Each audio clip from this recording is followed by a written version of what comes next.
Good evening, everyone. Good evening. Hello. We'll give it a minute. Well, good evening, everyone. Thank you for coming to this far west side of Manhattan to join us today. For those of you that don't know, actually, this building used to be the printing press where they made all of the Broadway posters, which is why the hotel today is called Ink 48, why this is called the press room. But we could think of no better place to do an event about brands and brand building and think about how much that's evolved. So welcome and thank you. My name is Oscar Yuan. I lead Strategy 3, which is Ipsos's brand consultancy. And I'm Lindsay Franke. I manage our creative, innovation, and communities practice for the US. And we are so thrilled to have you all here this evening as our honored guest. We are excited to share just a little bit of content. Oscar and I love to be the people between you and cocktails, so sorry about that, but no, we hope to have a little bit of content today. We've got a lot of things prepared in a short period of time to hopefully foster some conversations later with cocktails. So really nice to be here. Look forward to mingling and talking with many of you later. Fantastic. We have some of our Ipsos colleagues as well, Lorenzo Lorini, who's our North America CEO. I see Nick Mercurio, who is our head of our client org. I saw Lauren, who leads ESG for us globally. So hopefully you have a chance to have some conversation with them tonight. But really, I just want to tell you a little bit about why we're here today. I think that the number one reason is we want to share with you our latest thinking about brand building, how that's evolved, and our philosophy on that. You know, I think so much has changed in the last 3, 4, 5 years even. That we really think it was time for us to do a refresh on how we think about brands, how we build brands, how we measure brands, and so we want to share with you a little bit about that today. What we'll do is we have about 45 minutes of content, and then it'll be cocktails and food, so we'll leave you to that. Lindsay and I will spend about 10 minutes talking about some of the latest research we have and kind of what drives brand growth, what drives brand success. We will then have a special guest speaker, Dave Robson, who is the author of The Expectation Effect. And then we'll have a panel of some of our distinguished clients from Pepsi, from Coca-Cola. That's very bad. All right, I'm done here. Get out of here. From Coca-Cola, from Grupo Bimbo, from MasterCard. We will have a conversation. We want to cover both kind of what the research says. It was totally intentional. I made a bet with him if he would actually do that or not, so now I owe him 20 But bucks. we wanted to provide a perspective both from the research side, from the journalism, kind of media side, and then also from the client side to give you a sense of where we're going. So actually, I'm going to take this back now. Yeah. So the theme of tonight is we call change or be changed. And I think that the gist of it is really so much has changed, I said, in the environment around us that we really need to rethink how we think about building brands, right? If we think about how we build brands from 10 years ago, 15 years ago, 5 years ago, there's a little bit of disconnect of how we think about it today, right? So I'm not going to go through all the ways the world is changing, right? COVID-19, remote work, move to digital, war in Ukraine, inflation, all these things. This is too much. But I will pull a little interesting headline here, and I know we have a guest from Meta or some guests from Meta, so I apologize in advance. But this was a headline last week. It says, Mark Zuckerberg quietly buries the metaverse, right? So think about it. This is the CEO of Meta, right? And if you think about that, this is the speed of change in which things are happening, right? And I don't know, our guest from Meta, apologies, I don't know exactly what's happening at Meta, but Mark Zuckerberg posts, we are creating a new top-level product group at Meta focused on generative AI. We're pulling together a lot of teams working on generative AI across the company and the group, and he goes on and on and on. And if you think about us, many of you who are building brands, many of us that are helping our clients build brands 6 months ago, we were putting all of our thinking behind, okay, what are we doing in the metaverse? Are we building plans around this? And then this comes out next week and it's like, do we do a shift, right? How do we think about this? The speed at which change is happening in the way we build brands is really driving some of this conversation for us today.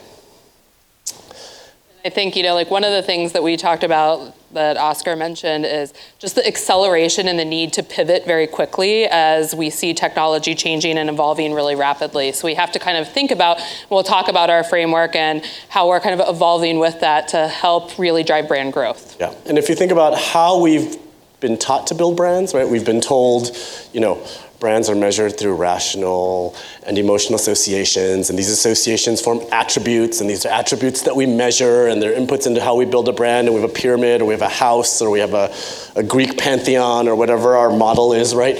We've been told again and again that brands, if you happen to be Byron Sharp, they need to be mentally and physically available, they need to be meaningfully different, right? If you're Daniel Kahneman, it's system one, system two, there's so many models of how we build brands, and yet I think those of us that are brand builders in the room say all the time, makes sense, but doesn't really tie exactly to the commercial realities that I'm looking at, right? And so that's part of this conversation we want to start today.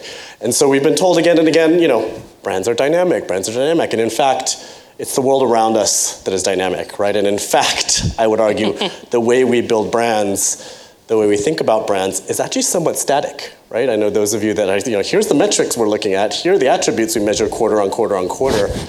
In reality, is that how people think and evaluate and consider brands? It's just a question for you. But let's take a look at video here on what we're talking about.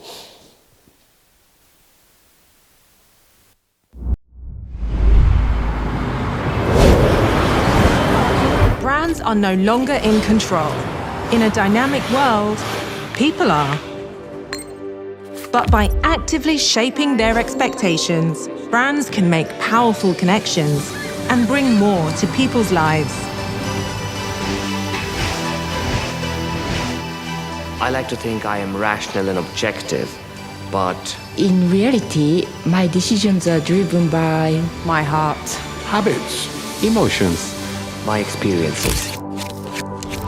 Environment. The things around me. and my needs.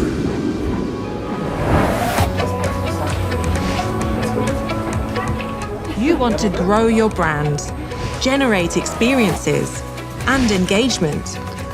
But the story doesn't start with you. It starts with me. You need to listen to me and talk to me. Engage me. Empathize with me. So you can understand me. And millions of people like me. At Ipsos, we help you understand the role your brand can play in people's lives. We uncover their unique contexts and what's important in their lives. We turn data into insights and strategies, which empower you to shape people's expectations, so only your brand can meet them.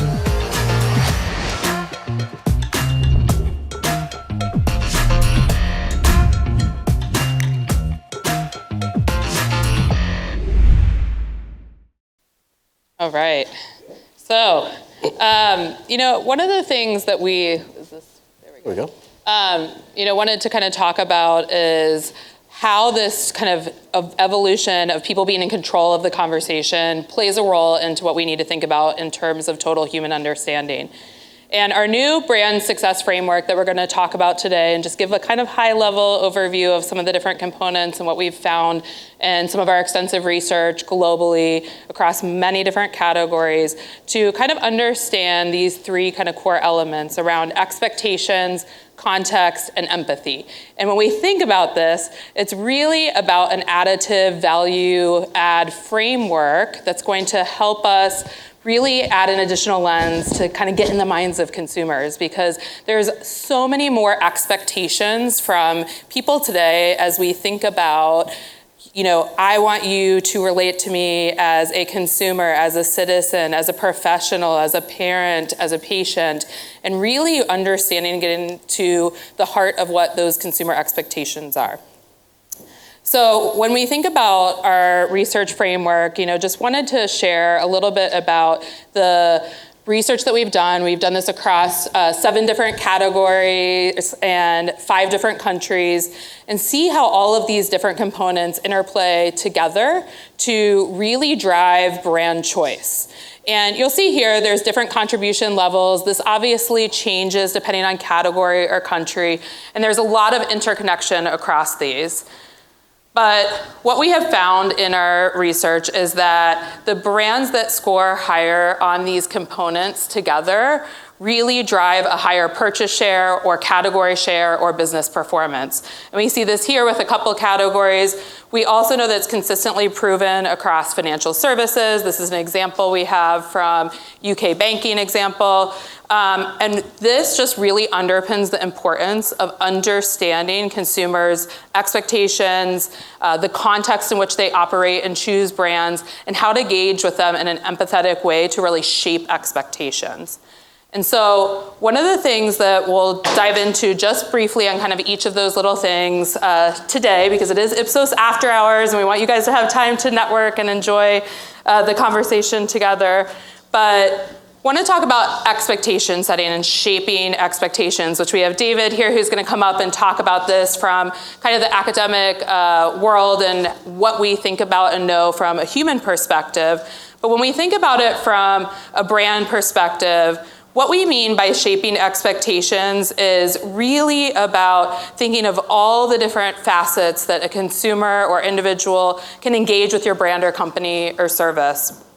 And so we think about this from things like sensory cues, functional and emotional expectations, social expectations, how it makes me look, how it makes me feel with others, and that might be why I choose a brand, and also experience expectations. So, knowing that experience I'm gonna get from logging onto my favorite streaming provider, from my favorite lip gloss to my favorite pair of shoes.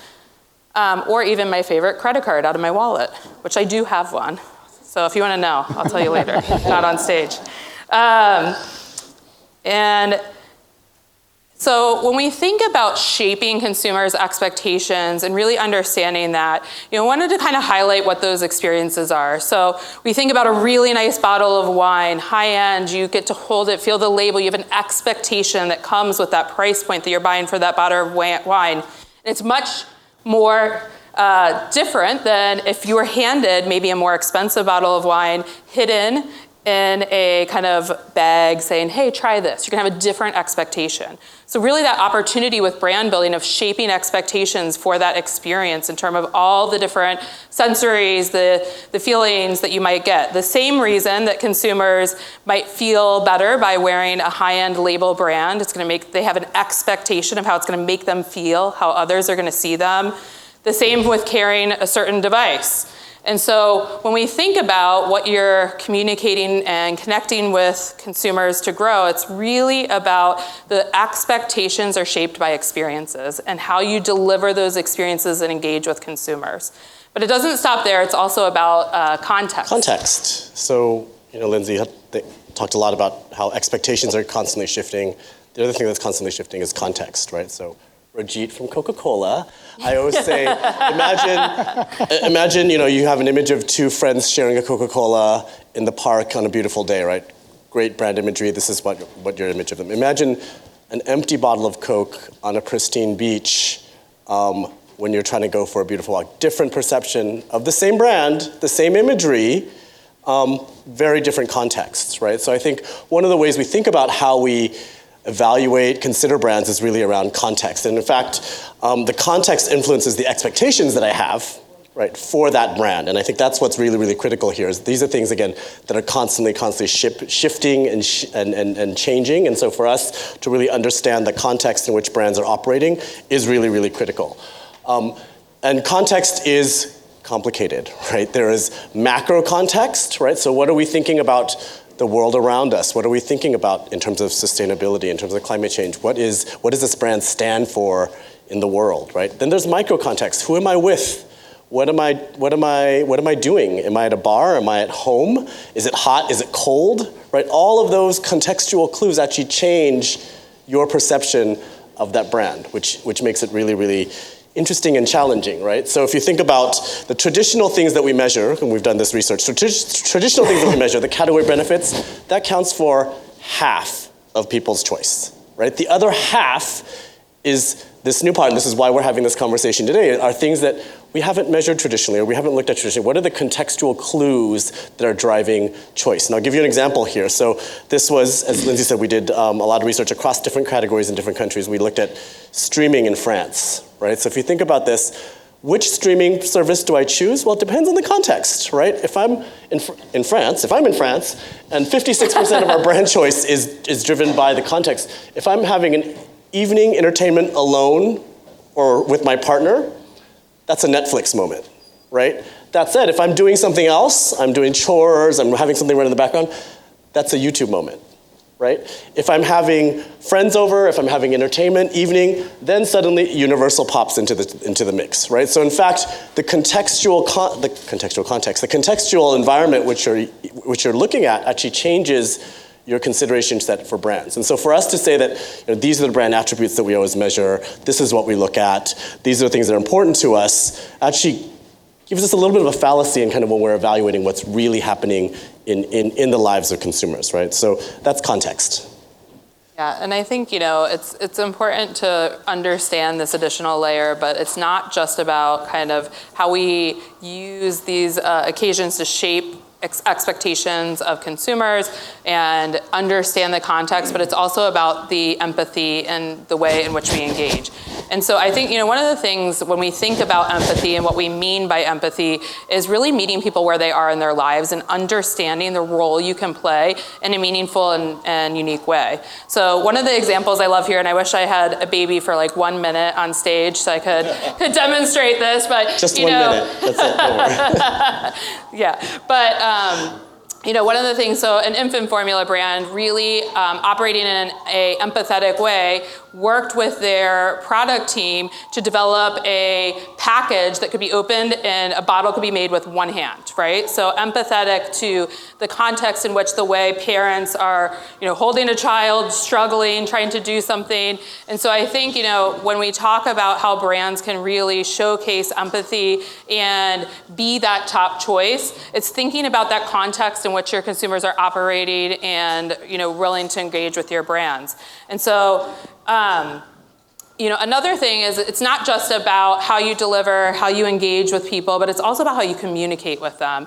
And, we know, probably everyone in this room, we know the evidence that really strong creative is more effective. But one of the things that we did a large R&D project on globally was pairing really strong creative with empathy. And so creative that was empathetic actually performed 20% higher in terms of ROI for a brand. So kind of pairing those two things together really helped to drive strong communication and engagement with a brand. And so one of the examples we just have here just for today is a Volvo example. Again, kind of continuing with my parent mom mode this week, but a Volvo ad where they really went into the empathetic tension of the craziness of not having sleep as a new parent. And they built into this tension their communication around a new safety feature that they were launching in their cars around kind of lane guidance. And so we'll share that here. Hard times in the mill. Every morning right at 6. Don't that old bell make you sick? Hard times in the mill, my love. Hard times in the mill.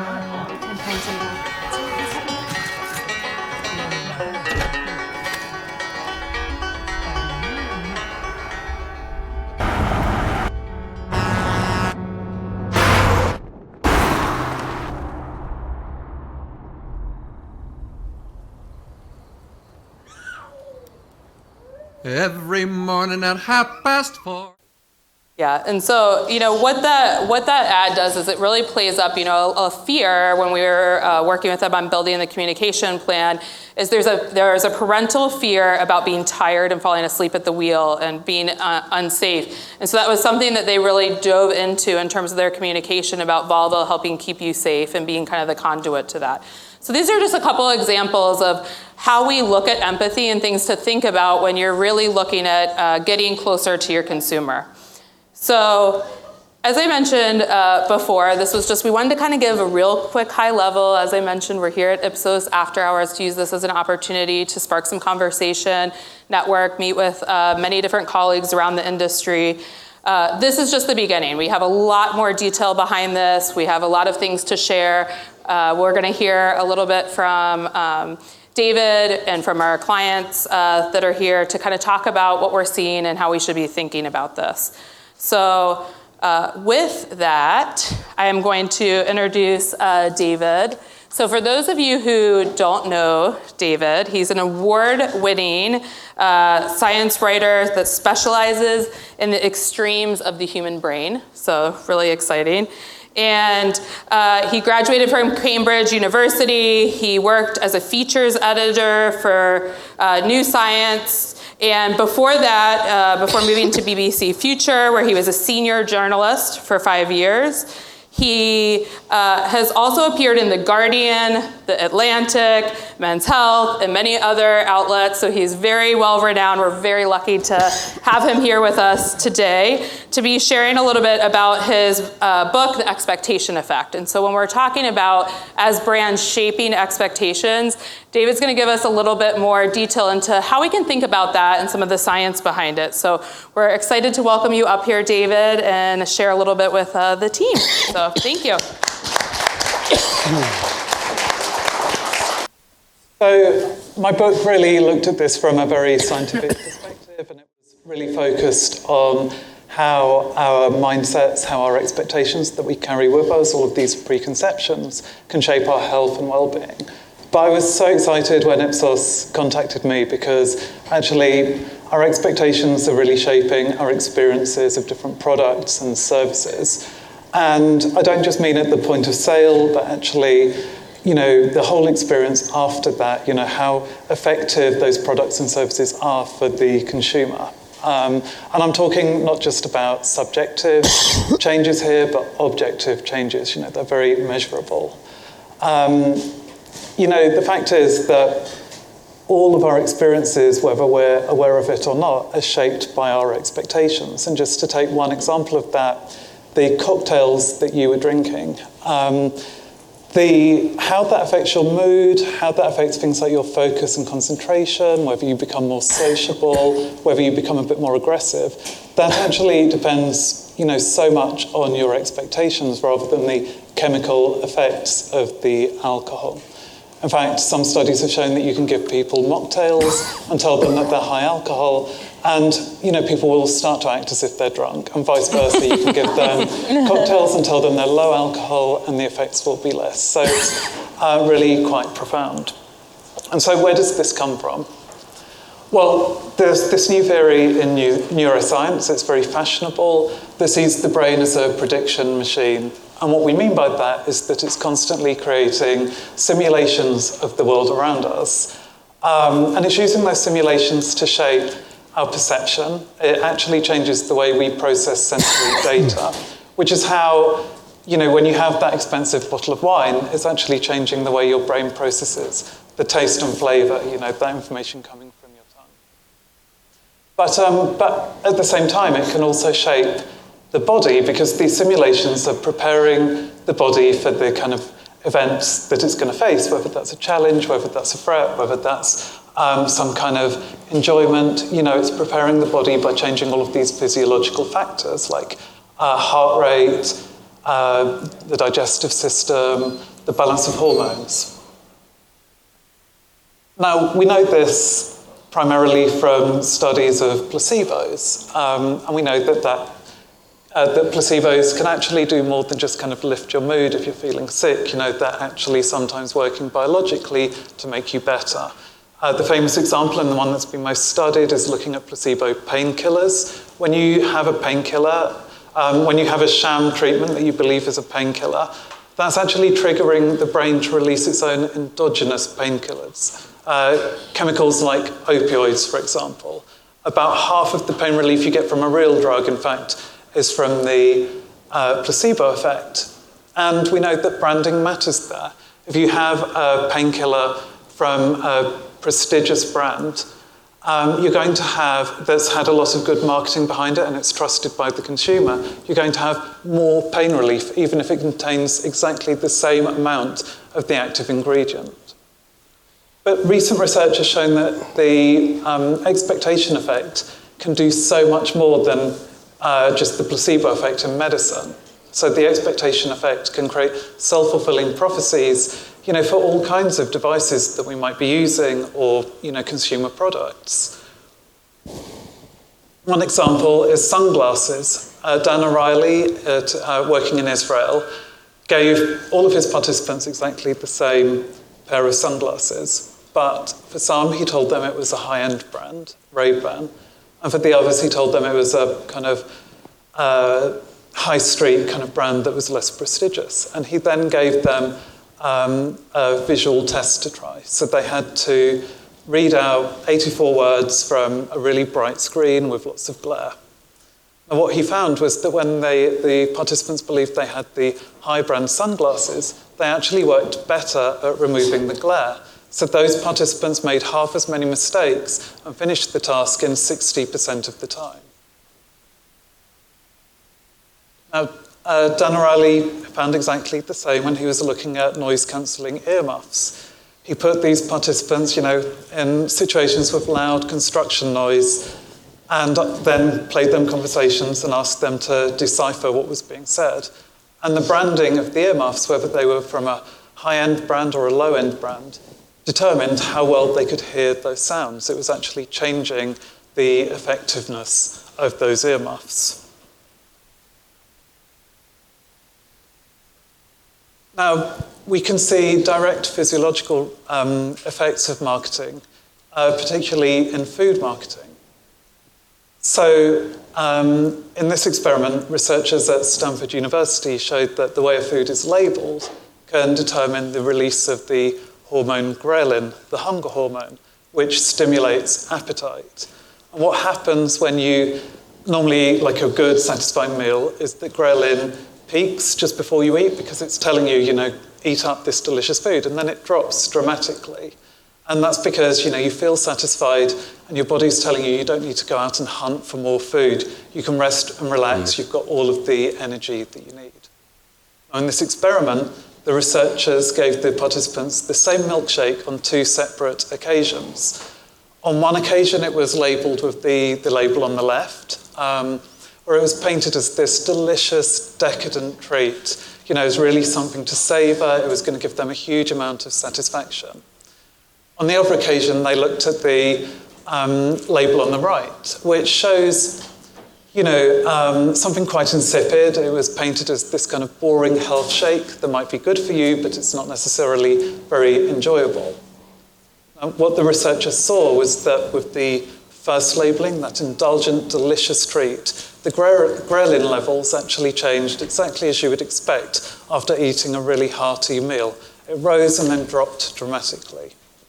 But the people who, on the times that they ate that the milkshake with the labelling on the right, that insipid labelling, they actually saw barely any change in ghrelin at all. It was as if they hadn't eaten.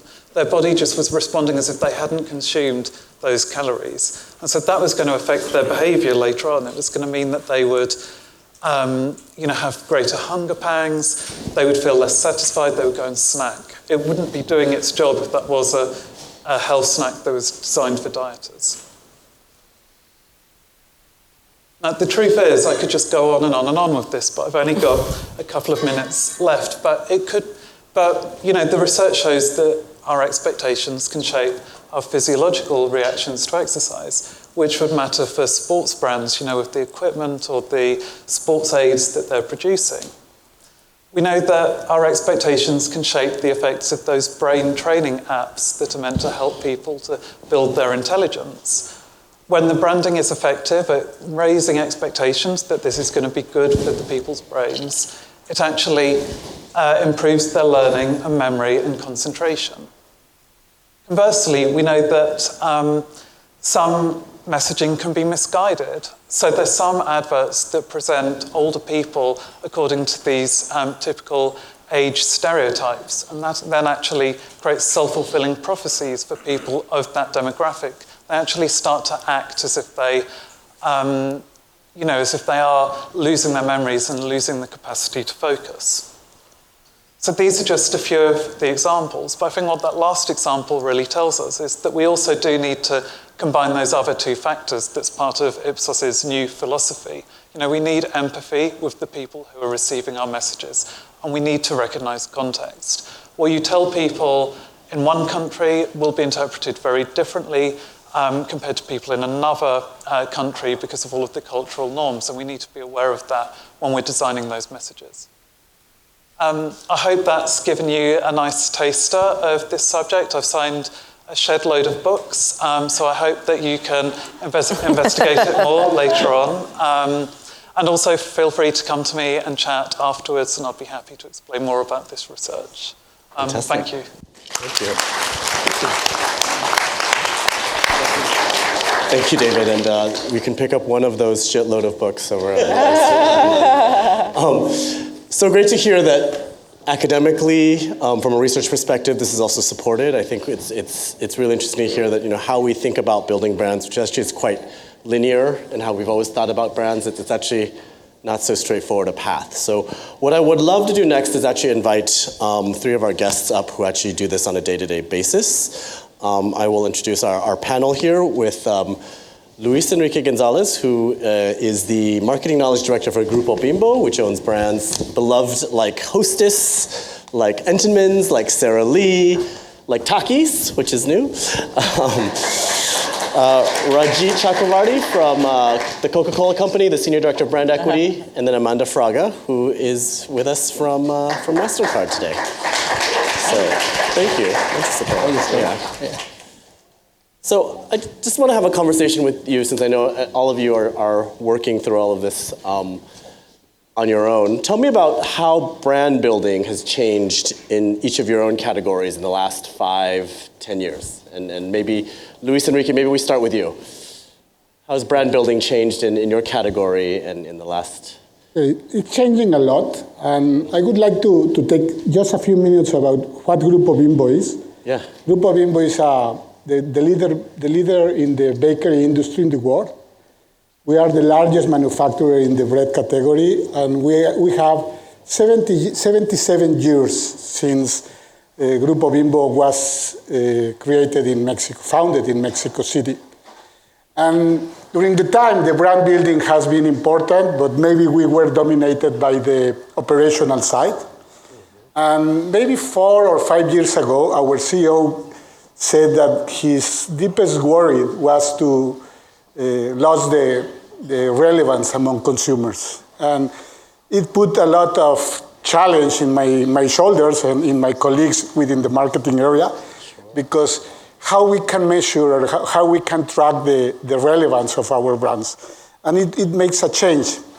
2 years ago, I had a meeting with Ipsos team, led by Dawa Roadmaker. I remember him very, very profoundly with my recognition to his inspiration.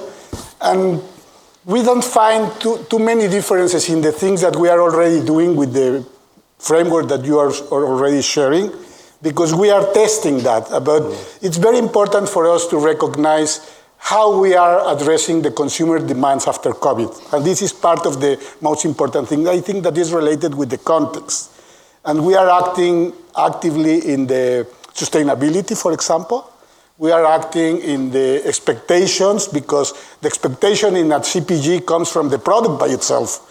And then the expectations comes from other part of the responses that the consumer expect from us. And it's very, very important. We have big steps, but we are far away, and we need to improve and not validate, because the framework for us is validated already. We know that the expectation for the product and the contextual part is tested for us, at least in the pilot, and we are moving ahead with Ipsos and with some other partners. It's not just Ipsos, it's something that Grupo Bimbo is changing significantly. Amanda, what about you? I imagine for MasterCard, which is an interesting brand, because the card used to be so central to everything you do, and now I'm tapping my phone everywhere, buying stuff everywhere, right, when I never see the card anymore. So tell me about brand building. Absolutely. Yeah, MasterCard actually about 25 years ago came out with a campaign, if you can remember, called Priceless. And it was all based around the human insight that experiences matter more than things. So when you're using your card, it's about the experiences, the relationships that you're building. That single truth has remained the same. It's based on a human insight, but I love what you shared around context, because the world that we're in has evolved and changed, and our values evolve and change. And so it's not just about experiences and how you spend money, but it's also, what are you doing in the world? What impact are you making? That is really important and central to our brand as well. So that has evolved and changed, and I would say our commitment to that impact has increased more decade. I also would say, in general, regardless of MasterCard, but brand building, I loved what David shared because there's the conscious and there's the subconscious decision about choosing a brand. And so I think we're more hyper aware that there's different factors. And so MasterCard thinks being a part of brand and what signals are visual and what are you hearing as well when you finish that transaction and that sound, or you hear it in the commercial as well. So thinking about all those different signals and ways you can engage. So I think that's a really interesting thing that's changed, in the past decade as well. Thank you. Yeah. So Rajit, with a brand as ubiquitous as Coca-Cola, and I know you look after brand equity, which is very, very interesting. Like how has what we've talked about today landed on you? Because brand equity, in my mind, by definition, is something you track consistently over time, right? And as if we're saying that the context, the expectations, all of that is constantly shifting, how have you thought about brand equity in this framework? Yeah, so one of the things we have learned is just because of the changing nature of brand choices amongst consumers and the changing nature of consumers' lives, static tracking is probably no longer a good idea. So it is one central tool, but you have to almost embellish it with more knowledge and insights around those experiences. We invest a lot in experiences as well, and we recognize that our consumers actually have different types of expectations depending on which brand. And we're talking about 200 different brands within the portfolio of the Coca-Cola Company, and in all different market contexts. So context matters to us a lot as well. We find ourselves challenged with tracking context and the consumption context, and that's a really big deal. Whether you're sharing a beverage with a friend or hydrating yourself, you are going to make different choices through different pathways that are available. So it becomes really important to be very holistic in our measurement of equity, but also in service of brand building. Brand building takes a long time. It sometimes takes generations to build some of our biggest brands, and you have to always keep it in that holistic sense and measure every one of those factors. What about context for you, Amanda? Because I imagine the context determines whether I pull out my phone, pull out a card, Venmo someone, throw down $5 bill. Right, yeah, no, context matters so much. It matters because industries are changing and competitive sets are changing as well. So your context of who are you measuring yourself against can evolve. We like to think about ourselves as a lifestyle brand, so we have many different audiences, whether it's a B2B decision maker, an issuer merchant, a small business owner that's trying to ensure their transactions go through safely and securely, or consumers, right? We're all very aware of the MasterCard brand, but what is our daily interaction, right? So, thinking about, well, who is the brand that we are today and who do we want to be in the long term and building towards that, and thinking about how others might also change, encroach into the competitive set as well is, I think, a piece of context important to pay attention to. Let me mention something, Oscar. I'm talking about the context. Please. I would like to share that we have operations in Russia and Ukraine. Not branded, but we have operations and we're still producing in Russia and Ukraine. Imagine that context. The second one, Argentina. Argentina, the context, high inflation, maintaining the needs of the consumer, responding to different conditions and providing with our brands solutions for the daily life. US with high inflation, but the consumer asking for us, and when I say quotes, is compare the inflation in Argentina. Over 100% with 8% in the US or in Mexico. But the consumer is demanding differently because functional benefits, social activities, purpose-driven brands, acting accordingly to what is happening. And it's very, very important to remark that context. Two other operations that we already have with very high potential, India or China. In China, we have more than 12 years working there, for 15 years.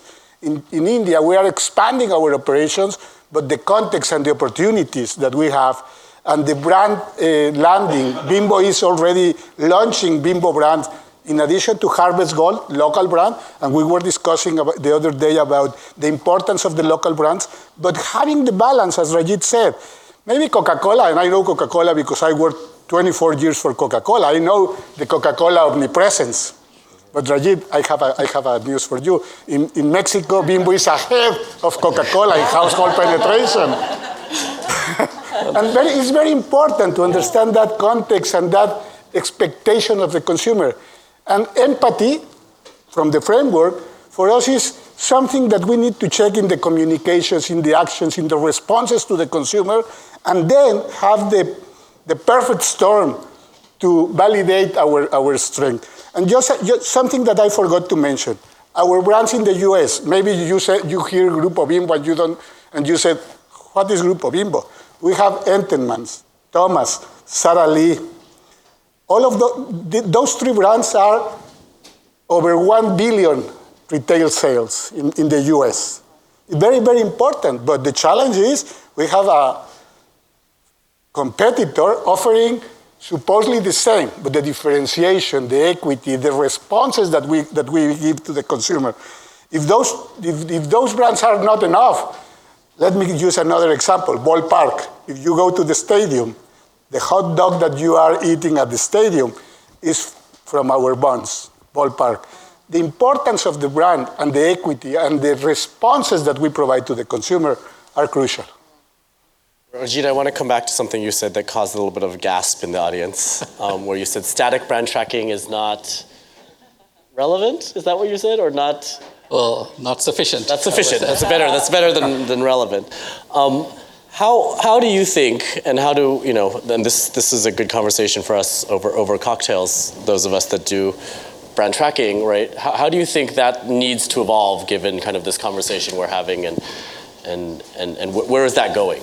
So I can give you a couple of examples of the way we, supplement static brand tracking, let's say. So when we do traditional brand tracking, it is in the context of the competition, and we have, let's say, a competitive set, a set of markets, and year-round tracking, and we mostly get at brand perceptions. So there are a couple of ways that we have supplemented that information. One is to link it with consumption diaries, and that's work that Ipsos has also been involved in. But essentially, track brand equity with a set of consumers, get a subset of them to complete consumption diary. Yeah. So in the consumption diary, you would get the consumption context, who they were with, what were they doing, what kind of choices, away from home, out of home, whatever. And then you can even get as deep as the reasons why they made the choice of the brand that they did. And you could well end up with somebody that's drinking let's say, a Sprite instead of a Coca-Cola, which is their favorite brand according to brand tracking. That's because the context is different, and that maybe they were thirsty, or maybe they were with their friends or whatever, and they made a different brand choice than their most loved brand. So that's one context. And the other way in which we supplement static tracking is let's not just do surveys and collect data and ask consumers, but also let's go to where the consumer already is. On the digital, on social media, on product reviews, there's a lot of ambient data that's sitting there that can be mined for gaining the same kinds of insights to supplement what people are saying in tracking surveys. So those are a couple of examples. It certainly doesn't make it any easier, but I think it makes it much more realistic, and it makes it much more actionable in terms of like what we need to do as brands, right? So we've spent a little bit of time talking about context. I want to talk about expectations a little bit, right? I think, Luis Enrique, you have some brands that obviously I'm looking at a Twinkie, I have certain expectations of the brand, right? How do you think about expectations and how do you go about shaping that for your category? And then Amanda, I'm going to talk about payments, which is perhaps more even complicated. Covering the consumer expectations, the origin is from the roots, is from the product by itself. And we are very, very consciousness about the recipes, the ingredients, the expectations of the consumer about what the product should be. And then the brand communication, and then how the brand is really satisfying those expectations and those requirements, because it's very dynamic. It was in the old times, it was enough to be there. No, I remember the availability, accessibility, and affordability as the principles from the Coca-Cola company in the 80s. But right now, it's not enough to have those. No, it is necessary to track different things, and the expectations. Sorry for being repetitive, but the expectations are bigger than the traditional expectation. The functional benefits, the category, the competitiveness that we could have within the category is something that we need to differentiate. And within Grupo Bimbo, we have identified different capabilities that we need to move in order to have the desired result. And we define capability as something that could provide us differentiation or competitive advantage in the consumer eyes. Mm-hmm. And this is something that we have related with expectations. Sure. How we are responding in a different way and according to the new requirements. Different ways of doing that. No, it's not just sliced bread. We have very, very good examples in sub-brands or brands like Artesano is under Sara Lee here in the US, or 00, who is responding to something that the consumer is requesting from us, is answering the expectations, the needs of the consumer. And I must say that Ipsos has been a very good help to identify how we are serving those. And we also have the measurement with Ipsos about the reputation that is linked with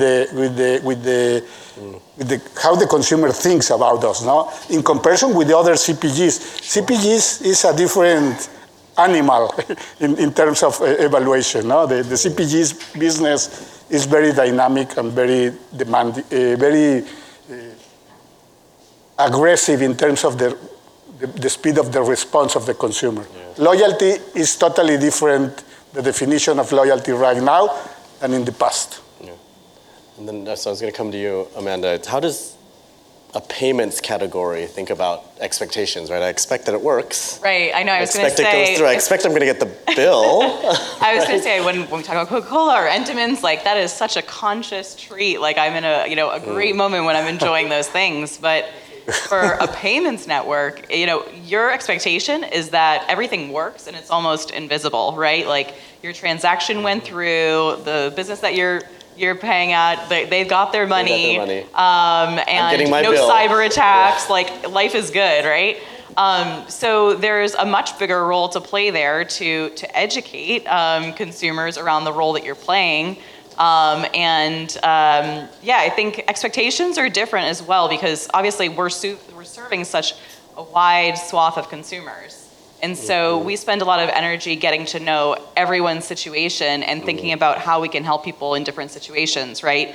So folks who don't have credit cards, who are underserved, like, how can we help amplify them? How can we provide financial education, more access, more opportunities through open banking for loans to start small businesses, et cetera?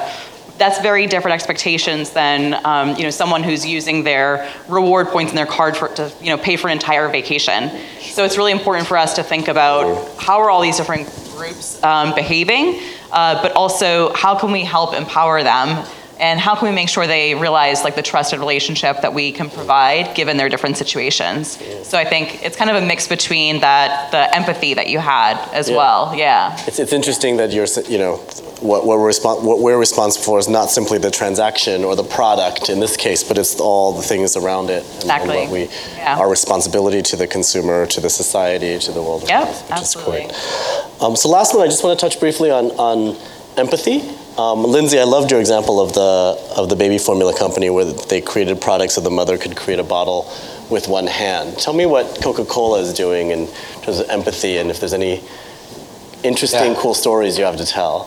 Well, so I think in terms of stories, there's plenty, of course, but we are very much a brand marketing driven company. Mm-hmm. It's always been consumer first, and but there is a thread of keeping the brand promise, and that has different elements. And I think this is something that's not just for Coca-Cola, but any company really.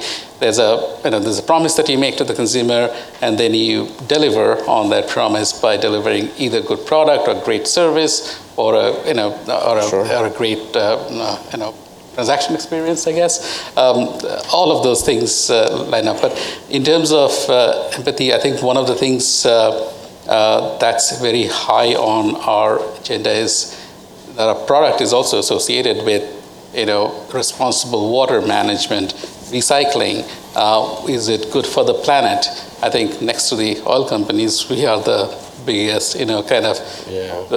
quote unquote polluters in the, So there's a aspect of purpose-driven business decisions that we need to kind of weave in order to get that. It's not so much an active, act of kind of creating empathy, but it's with what we do, with essentially what we do with our World Without Waste initiatives, or the initiatives that we have for recycling water and more responsible usage, or reducing plastic in the content. So those are the cues, the branding cues that we have to almost successfully transmit in order to demonstrate empathy. It's interesting, we did not intentionally go down a path talking about ESG. We're talking about how brands are built, but that through line is kind of coming through consistently across everything that I'm hearing. So one last question, I just want to go one by one. We've talked about expectations, we've talked about context, we've talked about empathy a little bit, and this is our new thinking on brand. What are we missing? Are we missing anything? Do you have other things that you're looking at that you're like, we need to enrich it with? More than missing, XYZ? Oscar, Sure. I would like to reinforce something about empathy and how we are addressing empathy. I think that empathy, in our case, is changing our mindset in order to avoid the producer perspective, recognizing the consumer perspective, what the consumers say, what the consumer think, what the consumer does, and how we can be involved in that part. No? That is the empathy. Because if not, I could say I have a oven in which I can produce this kind of bread, and I'm going to deliver the bread that I can produce. But I need to do the bread that the consumer wants to have. And this is empathy, because we are responding to the request. And then communication and other activities. We have a lot of activities related with the consumer needs, even in the neighborhood in which our plants are located. Is related with their request actively, not just selling the products and in arrogant way to say I have the best product. No, I have something that responds to their needs. Yeah. Amanda, are we missing anything? Or there's anything that you're looking at from your perspective as a marketer? I think trust is such an important word. And I think maybe it might be like a through line through some of those themes as well. But I think the repeated action of trust and having that reputable relationship with consumers, because the world's evolving, it's a volatile place, and you could be a very consistent brand and do one thing off mark and really piss off a lot of people and lose a lot of customers, and your stock goes down all in one day.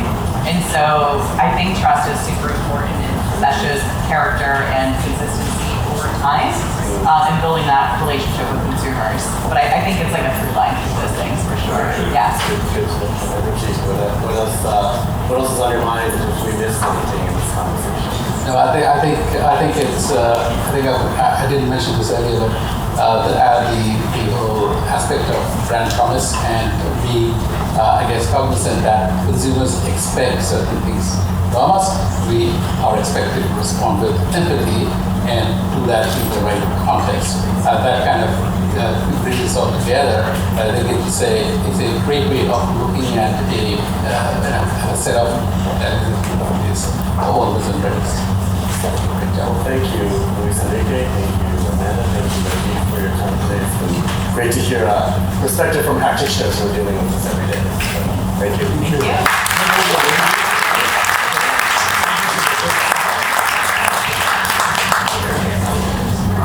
Really great. Thank you guys again for being here. I think we could have this conversation. We will continue it over cocktails.